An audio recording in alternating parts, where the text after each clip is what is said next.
అభిమాని రేణుకాస్వామి హత్య కేసులో కన్నడ నటుడు దర్శన్ కు సుప్రీంకోర్టులో చుక్కెదురైంది.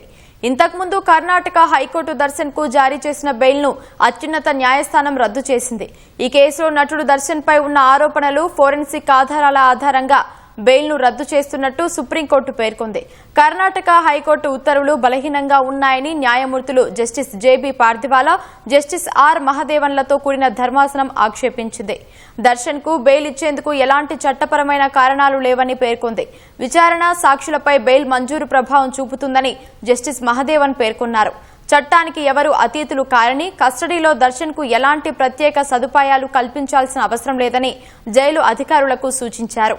2024 డిసెంబర్లో దర్శన్ కు కర్ణాటక హైకోర్టు జారీ చేసిన బెయిల్ ను సవాలు చేస్తూ ఆ రాష్ట్ర ప్రభుత్వం సుప్రీంకోర్టును ఆశ్రయించింది.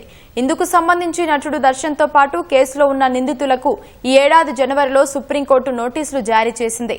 తాజాగా విచారణ జరిపి బెయిల్ రద్దు చేసింది.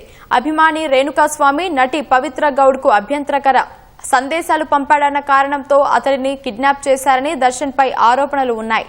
పవిత్ర గౌడ మరికొందరితో కలిసి ఓ షెడ్డులో నిర్బంధించి 3 రోజులు చిత్రహింసలు చేశారని ఆరోపణలు ఉన్నాయి. రేణుకాస్వామి మృతదేహం కొన్ని రోజులకే సమీపంలోని ఓ మురుగు కాలువలో లభ్యమైంది.